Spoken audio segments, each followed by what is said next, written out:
The finger is like a toe, the toe is like the future, and the future is like a broken piece of mirror. Fingers are like toes, toes are like the future, and the future is like a broken piece of mirror. Climbing is a wordless question and answer, a seeping silence before everything we grasp is given a name. What we see is inside or outside, and even that remains unknown. Only passion scorches the viscera of the imperfect structure, and sows the bare existence itself, neither myth nor history, to the cliff. Loneliness is a shell, similar to the countless cracks carved into the skin of a mountain. Cracks that wrap and protect you while at the same time exposing you to the outside world. On the line that divides the inside from the outside, the distinction between sliding and flying is fused together, and the sound that echoes inside a single trace is the sobbing of a soul that does not know the summit. Climbing itself is a dialogue with the bare silence, a ritual in which one surrenders one's own contours to the coldness of the rock and focuses the ache of passion on a single point. There is nothing to climb but your back, as it disappears from the summit, the moment when the shell of solitude is left behind. But you still devote yourself to the climb, risking your existence in order to touch not something, but yourself, the nobody. The sky is far lower and the shell is deeper than words. Time is shattered, disappearing underfoot like a falling stone. And even the laws of gravity are now mere nonsense. The solitude of the whisper of the steep wall in the wind. Why do we still hold on to our loneliness while aiming for the summit? The rock on which one's foot rests rejects the traces of the past and gives no assurance of the future. The present moment is the only reality allowed to those who climb. It is not the height that is sought, but the density of contact, the contours of existence, and the certain sense of I was here that is etched into the crumbling body. But at the top, the world is silent and the wind rumbles. The earth that spreads out before our feet is a still unknown repose and a new craving. What will those clad in the shell of solitude see at the end of their ascent?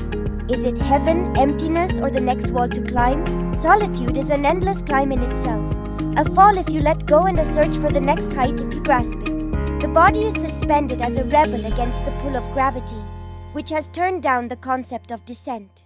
The rock surface, old and peeling like a memory, returns the pain of innocence at the moment of grasping. Fragments of thought seep through the cracks of the skin, dripping, moistening the solitude. Climbing is a chain of peelings, and the closer one gets to the sky, the more one loses the warmth of the earth. Yet the palms seek heat, and the body heat imprinted on the rocks they touch quickly fades away, becoming a nameless past.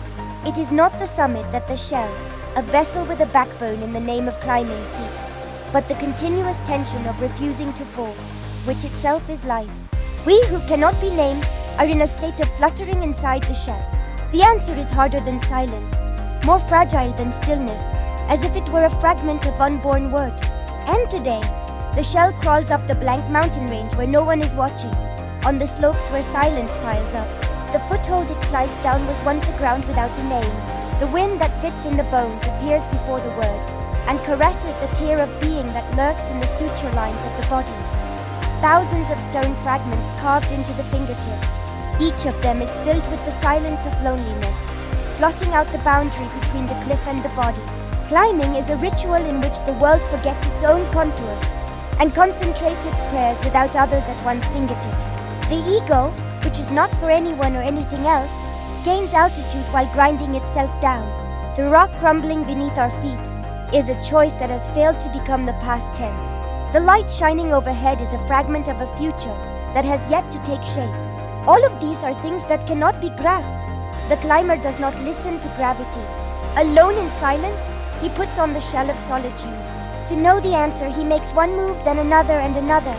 Altitude is the integral of emptiness. Passion is an anonymous time that wears out at will.